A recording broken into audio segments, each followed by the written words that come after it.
Good evening everyone.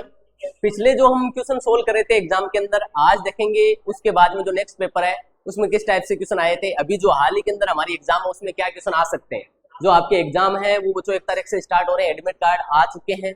अब जो तैयारी है उसको थोड़ा सा और अच्छी कर लीजिएगा, क्योंकि अब हमारे पास में 4 से 5 दिन बचे हुए हैं, ज्यादा टाइम नहीं है। टाइम को कम से कम वेस्ट कीजिएगा, अच्छी जो ऑथेंटिक चीजें हैं वो पढ़िएगा। अभी करंट के अंदर क्या क्या चेंजेज हुए हैं, जो चेंजेज हुए हैं वो अच्छे से पढ़ के जाना है आपको। उन्हीं से क्वेश्चन आते हैं, वो थोड़ा सा ध्यान रखना है। करंट के अंदर जैसे आपका अभी हाल ही के अंदर नीति आयोग के उपाध्यक्ष चेंज हुए हैं, नेवी के नए आपके चीफ बन रहे हैं, सीडीएस नए बन रहे हैं। ये करंट के अंदर जो भी चीजें चल रही है थोड़ा सा हमें अच्छे से पढ़ के जाना है। और देख रहे हैं इस आज की क्लास का प्रीवियस ईयर का पेपर कैसे आएगा, उसके साथ में हम कोशिश करेंगे कि हमारी जो एग्जाम है अभी 1 तारीख से जो स्टार्ट हो रही है उसके अंदर मैक्सिमम और किस टाइप के क्वेश्चन पूछ सकते हैं। तो इस क्लास के अंदर हम कम से कम 200 से 300 क्वेश्चन सोल्व करने की कोशिश करेंगे और जानने की कोशिश करेंगे कि हम हमारी एग्जाम में अगर ये पेपर आता तो क्या अप्रोच अपनाते। ठीक है, ये जो पेपर है अग्निवीर जीडी 2 जुलाई 2025 का सेकंड शिफ्ट का पेपर है। पिछली बार क्या पेपर आया था और इस बार क्या आ सकते हैं, तो थोड़ा सा ध्यान रखिएगा। पहला क्वेश्चन आपकी क्लास के अंदर देखो, अप्रैल 2025 तक असम के मुख्यमंत्री कौन है। तो इससे आपको आइडिया लगाना है इस क्वेश्चन से कि मुख्यमंत्रियों से एग्जाम में क्वेश्चन आते हैं। किससे क्वेश्चन आते हैं? मुख्यमंत्रियों से क्वेश्चन आते हैं आपके एग्जाम में। तो सारे आपको कम से कम मुख्यमंत्री याद होने चाहिए बच्चों। और अभी लेटेस्ट के अंदर जो चेंज हुए वो ज्यादा याद करने हैं आपको। लेटेस्ट के अंदर जो मुख्यमंत्री अभी बदले हैं 4-5 राज्यों में, हाल ही के अंदर चुनाव हुए हैं। अप्रैल के अंदर, मई के अंदर उनका रिजल्ट आया, तो मई के अंदर नए 5 राज्यों के मुख्यमंत्री बने। पिछली क्लास में मैंने ऑलरेडी उन मुख्यमंत्रियों के नाम और डिटेल बता रखी है। एक तो मुख्यमंत्री सारे राज्यों और आपके केंद्र शासित प्रदेश के आपको तैयार होने चाहिए। दूसरा, राज्य और राजधानी अच्छे से तैयार होनी चाहिए। तीसरा, राज्यपाल भी याद कर लेना एग्जाम में। इन जो चैप्टर मैंने बोले 2 से 3 क्वेश्चन देखने को मिलेंगे, क्योंकि हमें 15 में से 15 क्वेश्चन सही करने। तो एक एक टॉपिक की अहमियत होती है, एक एक टॉपिक अच्छे से तैयार करना है। ऐसा नहीं है कि हमने क्या किया, 4 टॉपिक पढ़ के चले गए, वहां से काम हो गया। नहीं, देखो आया हुआ है आपके सामने 2 जुलाई का जो पेपर था पिछले साल का। क्या पूछा है? असम के मुख्यमंत्री कौन थे। पिछले जो सरकार थी उसके अंदर भी मुख्यमंत्री यही थे, अभी हाल ही के अंदर नए चुनाव है उसके मुख्यमंत्री भी यही है। कौन थे? इसका आंसर क्या होगा? अरविंद केजरीवाल कहां के हुआ करते थे? दिल्ली के पूर्व मुख्यमंत्री। अभी दिल्ली के मुख्यमंत्री पूछ ले तो आंसर होगा रेखा गुप्ता। दिल्ली के मुख्यमंत्री पूछे तो कौन होगा? रेखा गुप्ता होगा बच्चों। ठीक है, आपके अप्रैल 2025 तक असम के मुख्यमंत्री कौन थे? हेमंत सोरेन थे। हेमंत सोरेन नहीं बच्चों, कौन थे? हेमंत बिस्वा शर्मा था। हेमंत सोरेन और हेमंत दोनों नाम सेम लगते हैं, इसलिए हमने टिक कर दिया था। कौन होंगे असम के जो नए मुख्यमंत्री या पुराने मुख्यमंत्री कौन थे? अभी भी वर्तमान में भी कौन है बच्चों? हेमंत सोरेन। आपका हेमंत बिस्वा शर्मा है। अभी लेटेस्ट के अंदर भी असम के नए जो मुख्यमंत्री है वो दोबारा से मुख्यमंत्री बने, हेमंत बिस्वा शर्मा। पिछले सरकार के अंदर भी यही असम के मुख्यमंत्री हुआ करते थे। एम.के. स्टालिन की जगह कौन बन गए? आपके एस जोसेफ विजय बने हैं। एस जोसेफ विजय तमिलनाडु के मुख्यमंत्री बने नए एम.के. स्टालिन की जगह। ठीक है बच्चों, ध्यान रखना। ठीक है, एम.के. स्टालिन की जगह कौन है? एस जोसेफ आपका विजय नए मुख्यमंत्री तमिलनाडु के। पुडुचेरी के हाल के अंदर एन रंगास्वामी बने हैं। ठीक है, वीडी स्वामीनाथन ये कहां के मुख्यमंत्री बने? केरल के नए मुख्यमंत्री बने। ध्यान रखना बच्चों। नेक्स्ट क्वेश्चन आपके सामने क्या बोल रहा है? In which year was the Nobel prize first awarded. किस वर्ष में पहली बार नोबेल पुरस्कार से सम्मानित किया गया था? कौन से वर्ष से नोबेल पुरस्कार शुरू हुआ, ये पूछा आपसे। ध्यान रखना, 1976, 1958, 1901, 1972। सबसे पहली बार जो पुरस्कार है नोबेल पुरस्कार की शुरुआत होती है 1901 10 दिसंबर से होती है। ये किसकी याद में दिया जाता है? एल्बर्ट नोबेल की याद में दिया जाता है।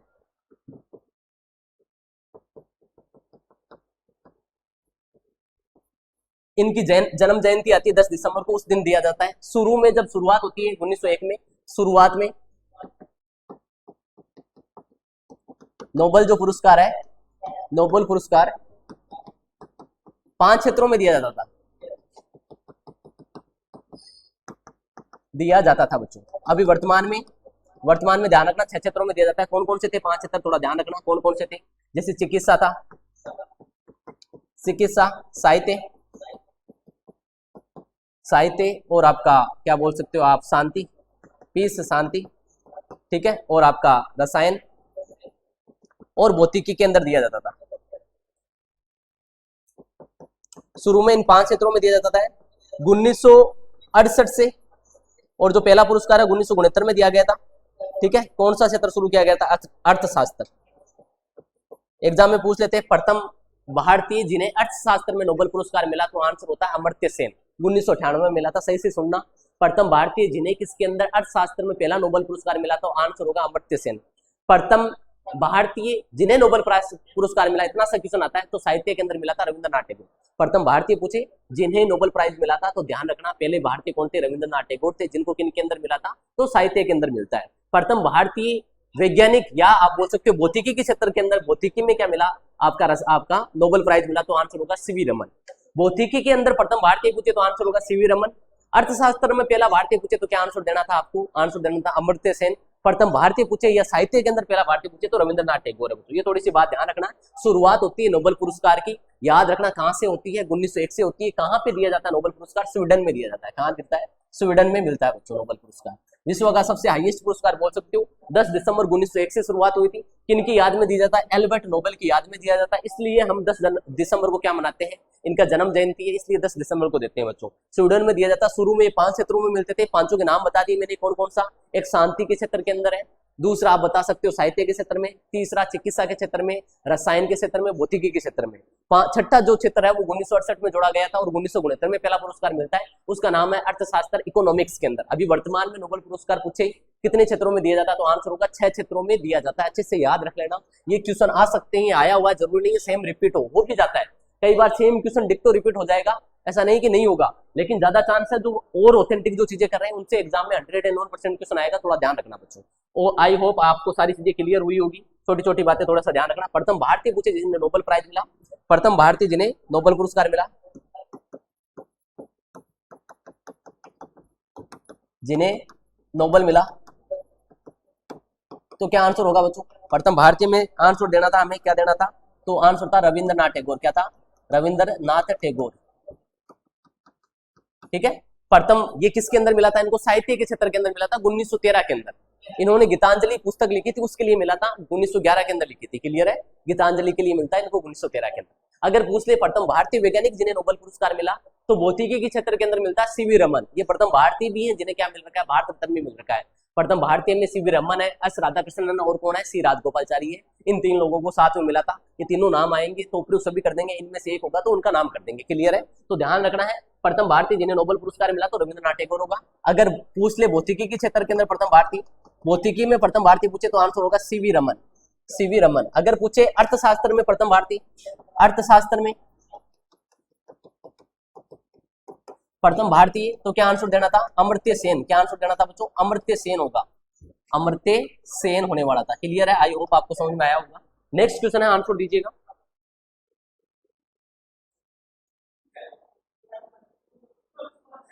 नेक्स्ट क्वेश्चन है, क्या पूछ रहा है देखो,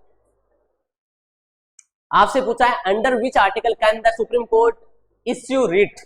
हमें बताना है सर्वोच्च न्यायालय किस अनुच्छेद के तहत रीट जारी कर सकता है। Article number 131, 32, 143, 226। ध्यान रखना कौन से आर्टिकल के तहत सुप्रीम कोर्ट रीट जारी कर सकता है। आर्टिकल नंबर आंसर होगा 32, 32 के तहत रीट जारी कर सकता है। कितने तरह की रीट होती है, रीट 5 तरह की होती है। सुप्रीम कोर्ट रीट जारी कर सकता है, 5 तरह से रीट जारी कर सकता है। तो ध्यान रखना आर्टिकल नंबर 32 के तहत कर सकता है। याद रखना सर्वोच्च न्यायालय की अभी प्रेजेंट टाइम में जो मुख्य न्यायाधीश है CGI है, सर्वोच्च न्यायालय के मुख्य न्यायाधीश है, एग्जाम में आ सकता है जस्टिस सूर्यकांत। प्रथम जो थे, प्रथम थे उनका नाम याद रखना, प्रथम आपके CGI सुप्रीम कोर्ट के मुख्य न्यायाधीश, उनका नाम था हीरालाल जेकान्ने।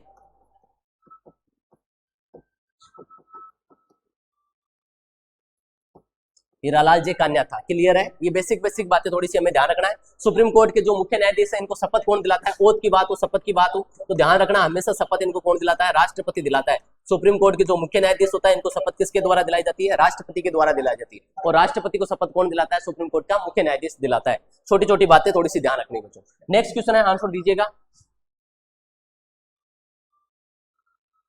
पूछा आपसे which article of the Indian constitution describes the office of the आपका comptroller and auditor general of India. भारतीय संविधान का कौन सा अनुच्छेद भारत के नियंत्रक एवं महालेखा परीक्षक के पद का वर्णन करता है, कौन सा अनुच्छेद करता है, ये पूछा। याद रखना नियंत्रक और महालेखा परिषद है, इससे जो संबंधित आर्टिकल है वो आते हैं आर्टिकल नंबर 148 से लेके 51 के बीच में।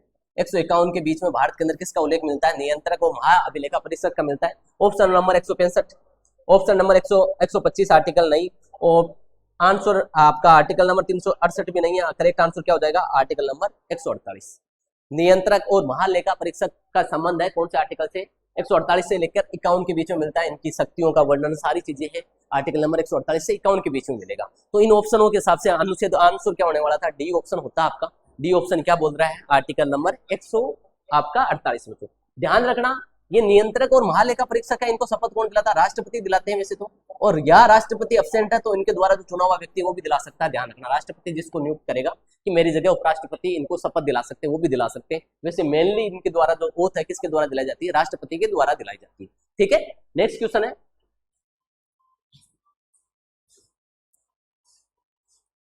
गौतम बुद्ध से संबंधित क्वेश्चन है बच्चों, पूछा है आपसे, क्या पूछा है, the birth place of Gautam Buddha is, Gautam Buddha का जन्म स्थान है, जन्म स्थान बताना गौतम बुद्ध का कौन सा है, लुम्बिनी है, बोध गया है, या आपका ये सारनाथ कर लेना बच्चों इसको,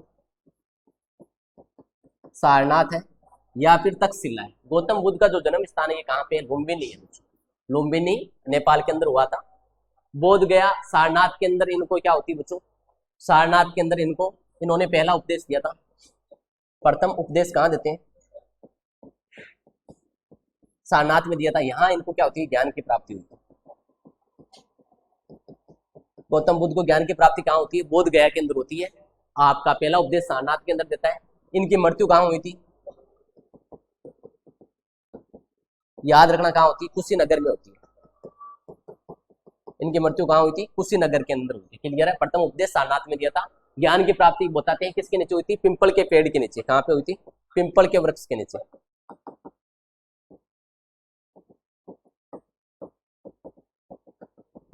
ठीक है, ध्यान रखना गौतम बुद्ध का जन्म कब होता है, तो होता है इनका 583 ईस्वी में हुआ था। कब हुआ था, 583 ईसा पूर्व में हुआ था, 583 ईसा पूर्व में होता है।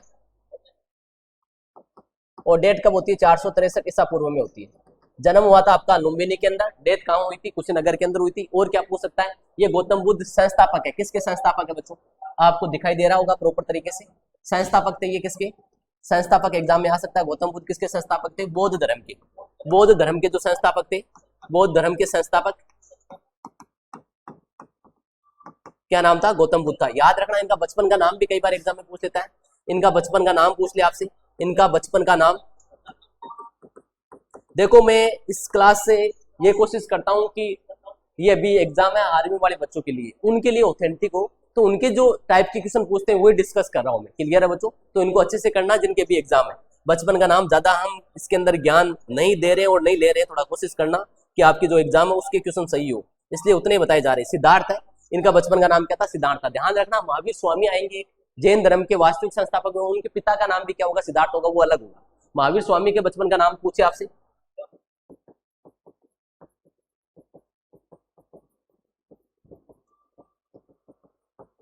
तो इनका महावीर स्वामी के बचपन का नाम था वर्धमान।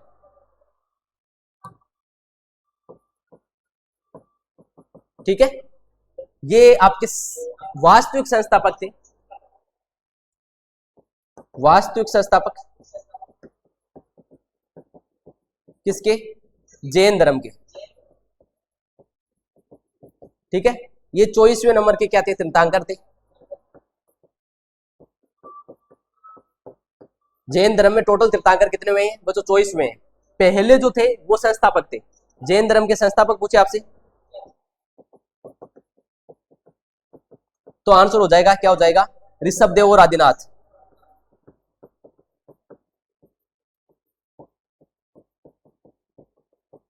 ये संस्थापक है किसके, जैन धर्म के। वास्तविक संस्थापक पूछे तो महावीर स्वामी होंगे। महावीर स्वामी का बचपन का नाम क्या था, वर्धमान था बच्चों। ठीक है, थोड़ा सा बेसिक ध्यान रखना है, हमें एग्जाम में आ जाते हैं। ठीक है, टोटल तीर्थंकर पूछ ले तो कितने थे, 24 थे बच्चों जैन धर्म। नेक्स्ट क्वेश्चन है,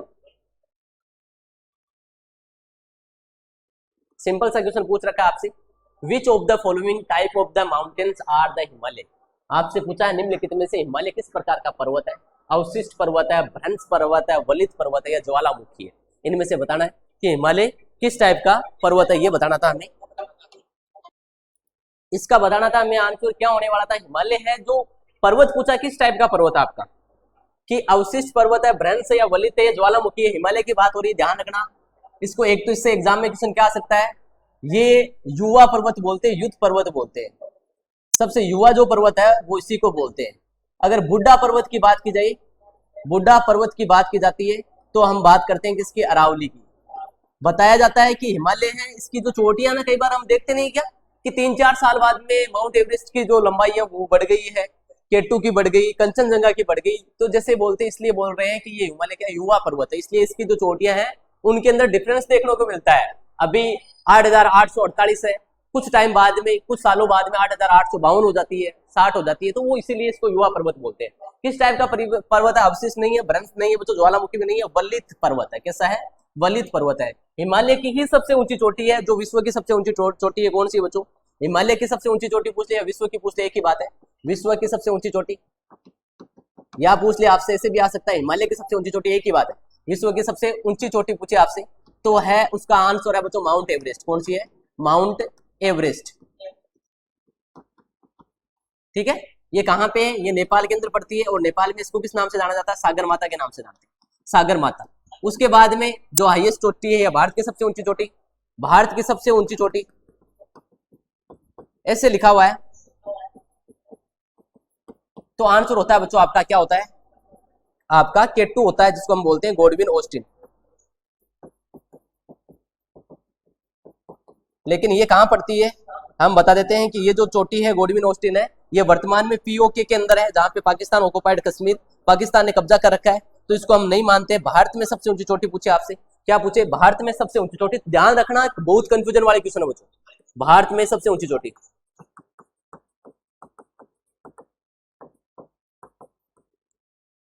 तो आंसर दे सकते हैं अपन, क्या दे सकते हैं, कंचनजंगा दे सकते हैं।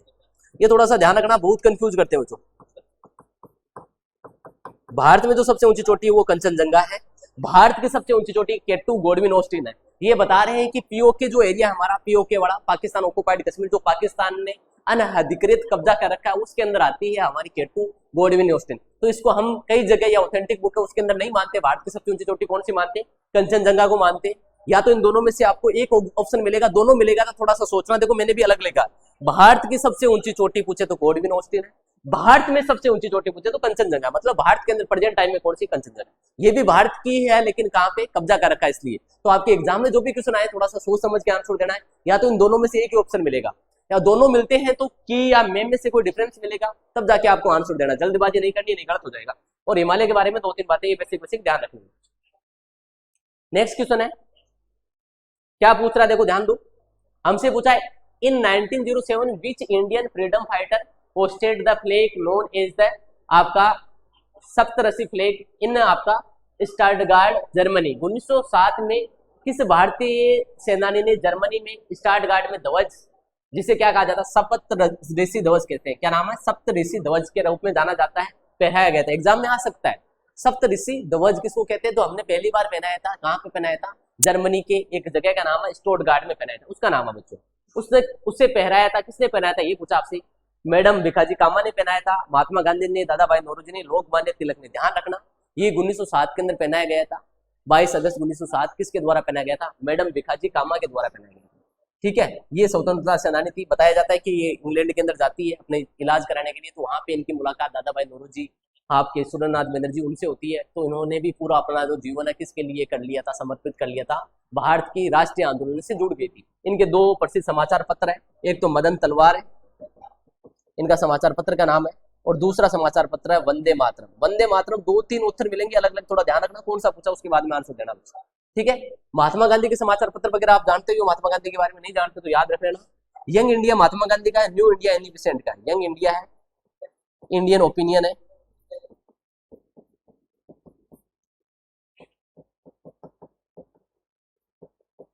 और हिंद स्वराज भी बता सकते हो।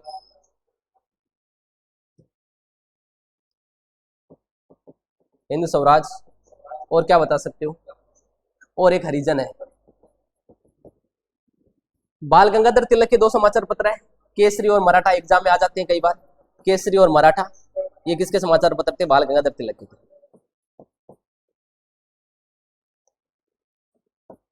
ठीक है, दादा भाई नौरोजी को हम क्या बोलते हैं, भारतीय पुनर्जागरण के पितामह कहते हैं। भारत के पुनर्जागरण के पितामह दादा भाई नौरोजी को कहते हैं, the great old man of India. इन्होंने इंडियन आपकी ईस्ट इंडिया एसोसिएशन की स्थापना की थी 1966 के अंदर।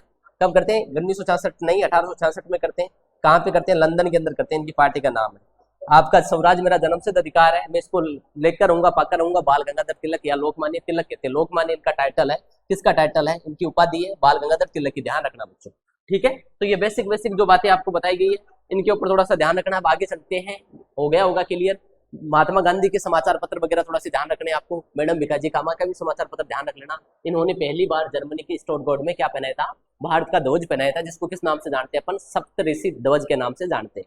1907 में पहनाया गया था। फिर महात्मा गांधी के आंदोलन हम पढ़ते ही हैं, वैसे सारी बातें ध्यान रखनी है कि उपनाम वगैरह, इनका जो बर्थ डेट है किस रूप में मनाते हैं। तो सिंपल सिंपल बातें ध्यान रखना। इनका जो बर्थ डेट है वो आता है 2 अक्टूबर को, जिसको हम किस रूप में मनाते हैं? एक तो गांधी जयंती सबको पता होगी, दूसरा अहिंसक दिवस बहुत इंपॉर्टेंट है। अहिंसक दिवस का मनाया जाता है 2 अक्टूबर। तीसरा है आपका, क्या याद रख सकते हो आप, ऐसे बता सकते हो, स्वच्छ भारत मिशन भी 2 अक्टूबर को मनाते हैं। दादा भाई नौरोजी की पार्टी कई बार पूछा जाता है एग्जाम में, क्या नाम है? आपको बताना है ईस्ट इंडिया एसोसिएशन 1966 में स्थापना होती है, लंदन में होती है। दादा भाई नौरोजी को the great old man of India के नाम से जानते हैं।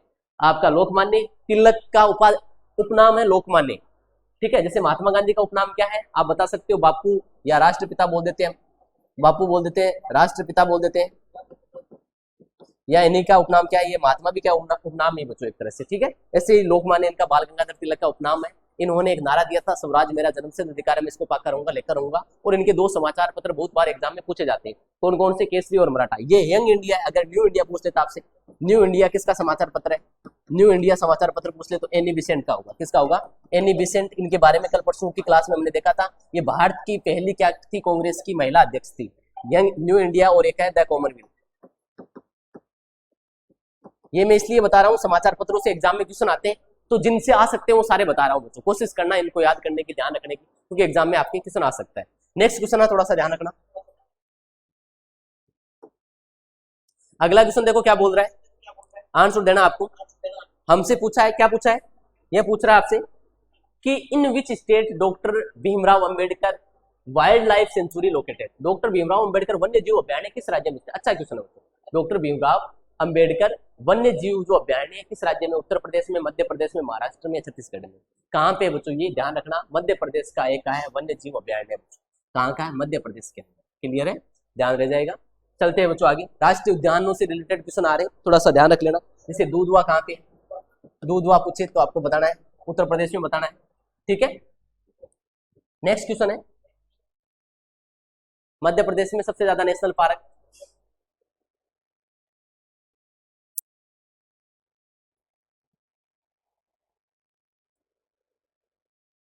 नेक्स्ट क्वेश्चन है, आंसर दीजिएगा। कमानों से रिलेटेड क्वेश्चन आए हैं, तो तीनों कमान हमें पता होनी चाहिए बच्चों। 3 कमान है, किससे? देखो क्वेश्चन क्या पूछा है, पश्चिमी नौसेना कमान का मुख्यालय कहाँ है? Where is the headquarter of the western naval command located. पश्चिमी नौसेना का कमांड पूछा, तो तीनों पता होनी चाहिए। 3 कमांड है नौसेना की, 3 कमांड है। कौन कौन सी? एक तो पश्चिमी होगी, एक पूर्वी कमांड पूछ सकता है आपसे, पूर्वी नौसेना की कमांड पूछ ले। एक कौन सी है बच्चों? एक दक्षिणी नौसेना कमान। ये तीनों पता होनी चाहिए, 3 ही कमान है। देखो पश्चिमी जो कमांड है ये कहाँ है? मुंबई महाराष्ट्र में, मुंबई महाराष्ट्र में बच्चों। पूर्वी है, ये है बच्चों आपकी विशाखापट्टनम।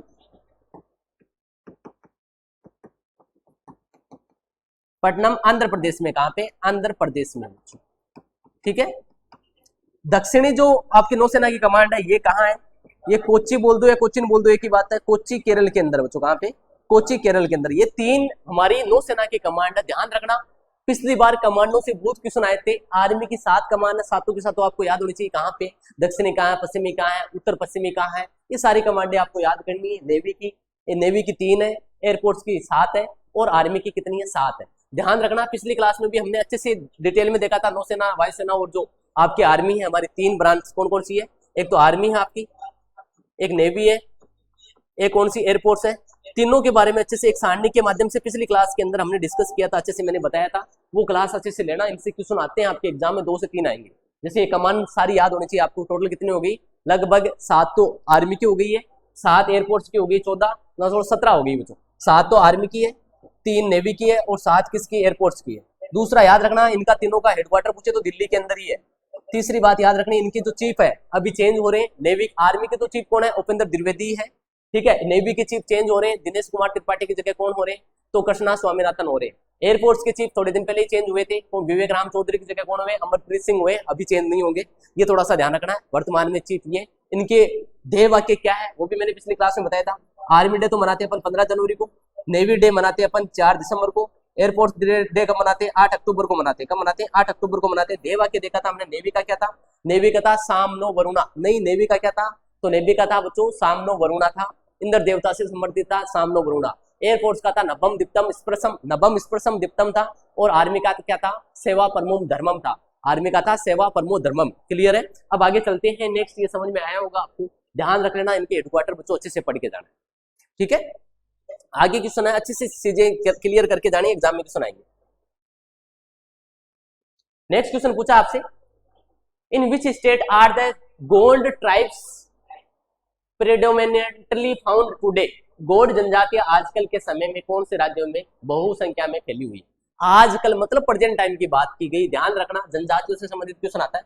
सर्वाधिक जनजातियों वाला राज्य, सर्वाधिक जनजातियों वाला राज्य,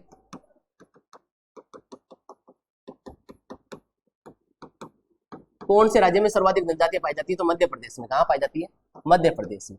ध्यान रखना, सर्वाधिक जनजाति कौन सी है, भारत में सर्वाधिक जो जनजाति है कौन सी पाई जाती है, तो आंसर होता है बच्चों भील। कौन सी है, भील। उसके बाद में गोंड आती है जनसंख्या के आधार पर। अब पूछा गोंड कहां पे पाई जाती है, छत्तीसगढ़, महाराष्ट्र, आंध्र प्रदेश, छत्तीसगढ़, केरल, उत्तर प्रदेश, केरल के अंदर नहीं होती, छत्तीसगढ़, बिहार, पश्चिम बंगाल नहीं होती, छत्तीसगढ़, उड़ीसा, कर्नाटक नहीं। ऑथेंटिक ऑप्शन कौन सा होगा आपका, तो ध्यान रखना कहां कहां पाई जाएगी, छत्तीसगढ़, महाराष्ट्र, आपका आंध्र प्रदेश और साथ में मध्य प्रदेश भी हो सकता है, कोई दिक्कत नहीं, मध्य प्रदेश में भी गोंड जनजाति मेनली इनमें से। देखो इस ऑप्शन के अंदर कौन सा है आपका, जैसे आपका उड़ीसा के अंदर नहीं है, इसके अंदर पश्चिम बंगाल के अंदर नहीं है, ठीक है, इसके अंदर केरल के अंदर नहीं, तो बच गया ऑथेंटिक जो ऑप्शन है कौन सा होगा, ए ऑप्शन होगा। छत्तीसगढ़, महाराष्ट्र, आंध्र प्रदेश और मध्य प्रदेश भी हो सकता था, ऑप्शन में नहीं दिया, कोई बात नहीं, ठीक है। तो करेक्ट आंसर क्या होने वाला था हमारा, ध्यान रखना, करेक्ट जो आंसर होने वाला था आपका ए नंबर ऑप्शन होने वाला था, ध्यान रखना। चले आगे, नेक्स्ट क्वेश्चन है, आंसर दीजिएगा। अगला क्वेश्चन क्या बोल रहा है, अगला क्वेश्चन है वो क्या बोल रहा है, अच्छा क्वेश्चन है ये, उस टाइम का करंट का था, अभी प्रेजेंट टाइम का नहीं। देखो एक बार पढ़ो और आंसर दीजिएगा। क्या बोला आपसे, आपसे पूछ रहा है कि हमें बताना है, क्या बताना बच्चों, ये पूछा है कि which of the following Bollywood star participate in the Met Gala 2025, निम्नलिखित में से किस बॉलीवुड स्टार ने मेट गाला 2025 में भाग लिया था। अमिताभ बच्चन ने लिया था, आमिर खान ने लिया था, सलमान खान ने लिया था, शाहरुख खान ने लिया था। कहां पे लिया था बच्चों, बताते हैं ये लगभग सऊदी के साइड में हुआ था आपका मेट गाला 2025। इसके अंदर किसने भाग लिया था, शाहरुख खान ने लिया था। एक ब्लैक देखा होगा आपने, जैकेट वगैरह पहन के आया था, ब्लैक जिसको क्या बोलते हैं, वो ड्रेस पहन रखी थी। करेक्ट आंसर क्या होगा, शाहरुख खान होगा बच्चों। कौन होगा, शाहरुख खान। नेक्स्ट क्वेश्चन है,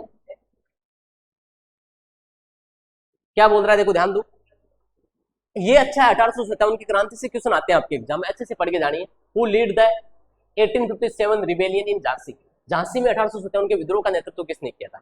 झांसी में पूछा, बहादुर शाह ने किया था, मंगल पांडे ने किया था, कुंवर सिंह ने किया था, ठीक है। बहादुर शाह जफर बोल सकते हो, एक ही बात है, या रानी लक्ष्मीबाई ने किया। याद रखना, बहादुर शाह जफर ने जो 1857 की क्रांति के जो प्रमुख नेता थे, 1857 की क्रांति का नेता पूछ लिया आपसे, मैं लिख रहा हूं, जो क्वेश्चन बन सकते हैं। 1857 की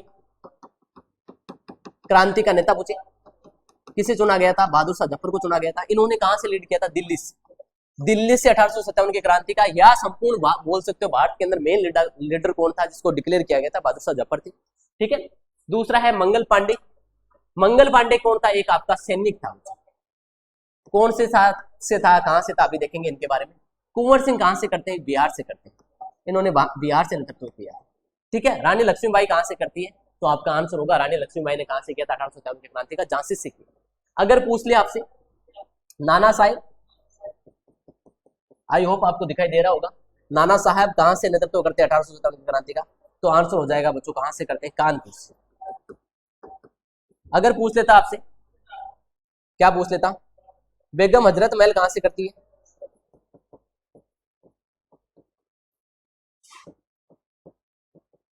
तो आंसर क्या होता, तो होता तो अवध बोल सकते हो या लखनऊ बोल सकते हो। एक तो क्वेश्चन यहां से बनता जैसे अभी आया हुआ सेम डिक्टो ऐसे आ सकता है, दूसरा पिछली बार क्वेश्चन जो बहुत सारे आए थे, ये मंगल पांडे 34वीं नेटिव इन्फेंट्री के सोल्जर था।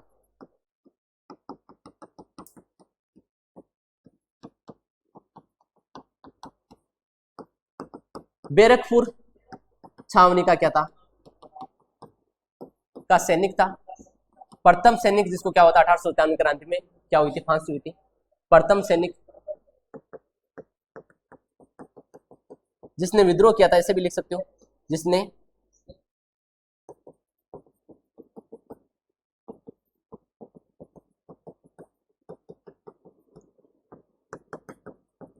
विद्रोह किया और इनको फांसी होती है। कब होती है ध्यान रखना, इनको जो फांसी हुई थी 8 अप्रैल को इनको फांसी हुई थी 1857 को। 29 मार्च को इन्होंने क्या किया था, विद्रोह किया था। 29 मार्च 1857 को इन्होंने बैरकपुर छावनी की 34वीं इन्फेंट्री से आपकी चर्बी वाले कारतूसों का विद्रोह किया था, विरोध किया था। लेफ्टिनेंट बाग और सार्जेंट मेजर ह्यूसन को मार दिया था। और कहते हैं कि इन्होंने फायरिंग की थी किसके ऊपर, ईयर से वहां का क्या होता था, कमांडिंग ऑफिसर था, लेकिन वो बच गया। थोड़ा सा ध्यान रखना, 1857 की क्रांति से क्या क्या क्वेश्चन आ सकता है।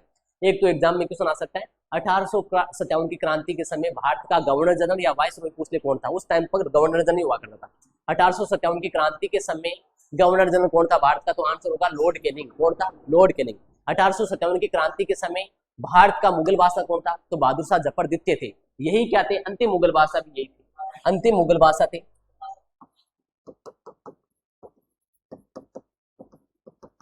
और इनकी मृत्यु कहां हो जाती है, याद रखना 1862 में होती है और जेल के अंदर होती है। ठीक है, बताते हैं इनको कहां की किसके अंदर जेल में डाल दिया गया था। 1857 की क्रांति के अंदर इनको जेल में डाल दिया, सेलुलर जेल के अंदर, और वहीं पे इनकी मृत्यु होती है। ध्यान रखना, एग्जाम में क्वेश्चन आए 1857 की क्रांति के समय गवर्नर जनरल पूछे आपसे, तो आंसर होगा लॉर्ड कैनिंग। 1857 की क्रांति के समय भारत का मुगल बादशाह कौन था, आपको बताना बहादुर शाह जफर द्वितीय थे। और बता सकते हो यही 1857 की क्रांति के प्रमुख नेता थे।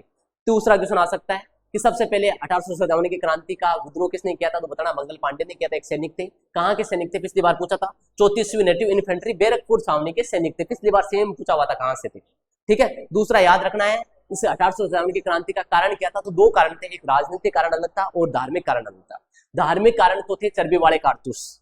कहते हैं कि ये जो कारतूस बना रहे हैं गाय और सुअर की चर्बी के बने हुए थे, इसलिए हमारे हिंदू और जो मुस्लिम है दोनों ने इसका क्या किया था, विरोध किया था। राजनीतिक कारण था, एक तो डलोजी की व्यपगत आपकी नीति थी, बोल सकते हो गोद की नीति थी। दूसरा था आपकी लॉर्ड वेलेजली थी, उसकी सहायक संधि। ये किसका कारण था, ये राजनीतिक कारण था। दूसरा इसका प्लान किसने बनाया था, तो रंगोजी बाबू और अजीमुल्ला। प्लानर पूछते 1857 की क्रांति का, तो आंसर होगा रंगोजी बाबू और कौन, अजीमुल्ला। प्रतीक पूछ ले इसका, प्रतीक क्या था, कमल और रोटी। 1857 की क्रांति का प्रतीक पूछे तो क्या है, कमल और रोटी है। दूसरा ये पहले से बता दिया मैंने, यहाँ से किसने लीड किया था। एग्जाम में सिंपल सा क्वेश्चन है, जैसे ये आया था कि झांसी से किसने किया था, दिल्ली से किसने किया था, बिहार से किसने किया था, अवध से किसने किया था। थोड़ा सा पढ़ के जाना अच्छे से। एक क्वेश्चन तो यहाँ से बनेगा, बाकी मैंने जो चीजें बताई थोड़ी सी ये ध्यान रखनी है कि सबसे पहले चर्बी वाले कारतूसों का विरोध कौन करता है, एक सैनिक है मंगल पांडे, वो करते हैं। और इनको सबसे पहले ही क्या होती है, 1857 की क्रांति के तहत फांसी हुई थी। कब हुई फांसी, तो याद रखना 8 अप्रैल 1857 को होती है। ठीक है, इन्होंने चर्बी वाले कारतूसों का विरोध कब किया था, 29 मार्च को किया था। कहां से किया था, बैरकपुर छावनी से किया था। ठीक है, लेफ्टिनेंट बाग और सार्जेंट मेजर ह्यूसन की हत्या कर दी और इन्होंने फायरिंग की थी किसके ऊपर, ईयर से कौन था, वहां का कमांडिंग ऑफिसर था। ये बेसिक बातें आपको थोड़ी सी ध्यान रखनी। चलें आगे। ठीक है, सारी बता दिए बच्चों इनके बारे में। जैसे कुंवर सिंह है, ये कहां से करते हैं, बिहार से करते हैं। मंगल पांडे एक सैनिक था, दिल्ली से कौन करता है, बहादुर शाह जफर करता है। नाना साहब कहां से किए थे, कानपुर से किए थे। बेगम हजरत महल कहां से करती, अवध या लखनऊ से करती। क्लियर है, छोटी छोटी बातें थोड़ी सी ध्यान रखना। 1857 की क्रांति बहुत इंपॉर्टेंट है, पिछली बार बहुत एग्जाम में क्वेश्चन आए थे, इस बार भी आ सकते हैं, अच्छे से पढ़ के जाना।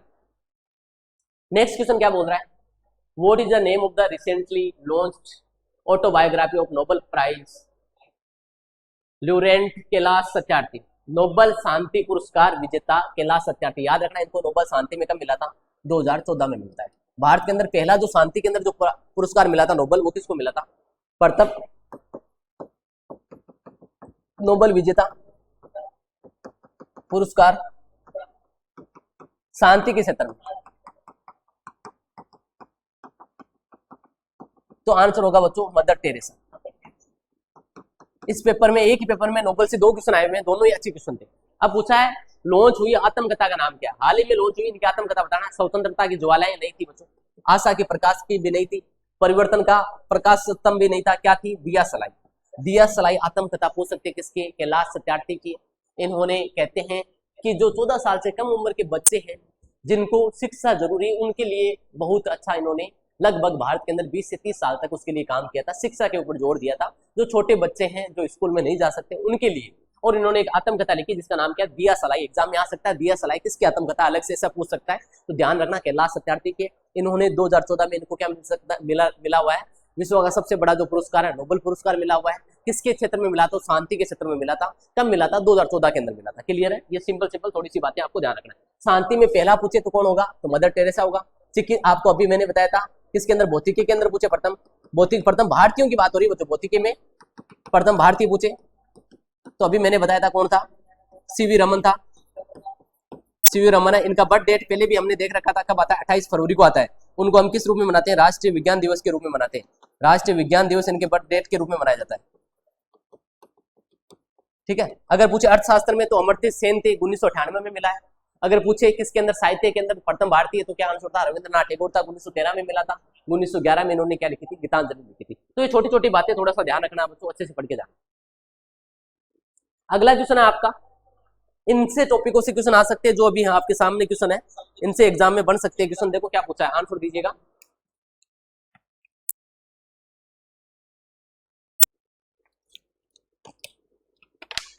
विच fighter aircraft is called backbone of India? किस लड़ाकू विमान को भारत की रीढ़ कहा जाता है? तेजस को कहते हैं, मिराज को कहते हैं, सुकोई 30 MKI को कहते हैं, ये जगुआर को कहते हैं। ये सारे के सारे जो नाम लिखे हुए सारे के सारे, एक तो पहली बात तो ये पता होनी चाहिए सारे के सारे क्या है? ये फाइटर आपके जेट है बच्चों, भारतीय वायुसेना के अंदर। इनमें से किसको भारतीय जो वायुसेना है उसका क्या कहते हैं? भारत की जो रीढ़ कहा जाता है, कौन से को कहते हैं? सुकोई को कहते हैं बच्चों। किसको कहते हैं? सुकोई 30 MKI को भारतीय जो वायुसेना की क्या है? रीढ़ कहा जाता है। इसको ध्यान रखना, फाइटरों के अंदर भारत की रीढ़ कहते हैं। एक तो ये क्या, एयर टू एयर वॉर कर सकता है। दूसरा आपका अर्थ टू क्या बोल सकते हो, लैंड टू एयर के अंदर भी वॉर कर सकता है। सबसे जो हमारा क्रू जो विमान है वो कौन सा है आपका? याद रखना, सुकोई 30 MKI। ठीक है। ये आज की क्लास के 15 क्वेश्चन थे बच्चों। आपके एग्जाम अभी रिसेंट में पास में, थोड़ा सा अच्छे से तैयारी करनी है। इस टाइप से क्वेश्चन आएंगे, थोड़ा सा जो इन टॉपिकों से आ रखे हैं उनके ऊपर ज्यादा फोकस करना है, क्योंकि चांसेज वही बनते हैं जो आए हुए क्वेश्चन है। ये हमने शायद आज 4 या 5वां पेपर सोल्व किया है। पीछे के जो बच्चे नए आज क्लास को देखेंगे उनको रिक्वेस्ट है पीछे की क्लासें जरूर देखना, उसके अंदर करंट के टॉपिक भी हमने डिस्कस कर रखे हैं। एग्जाम में आई होप जो ये क्लासें डाल रहा हूँ मैं, इनसे आपके 15 में से 15 क्वेश्चन सही होने के चांसेस बढ़ेंगे, क्योंकि इनसे रिलेटेड हम टॉपिक भी डिस्कस कर रहे हैं। आज की क्लास में जैसे हमने 1857 की क्रांति लगभग पूरी देख ली, इतने ही मेन बातें आपको ध्यान रखनी है। तो हर क्लास में कोई ना कोई टॉपिक डिस्कस किया जिनसे एग्जाम के पॉइंट ऑफ व्यू से इंपॉर्टेंट है, और उतना ही डिस्कस किया है जितने हमारी एग्जाम का लेवल है उतना पूछा जाता है। तो ये क्लास सबसे पहले तो ये है, जो बच्चे देख रहे हैं उनको जरूरतमंद विद्यार्थियों के साथ में जरूर शेयर कीजिएगा और ज्यादा से ज्यादा सब्सक्राइब कीजिएगा। जय हिंद, जय Bharat, thank you so much.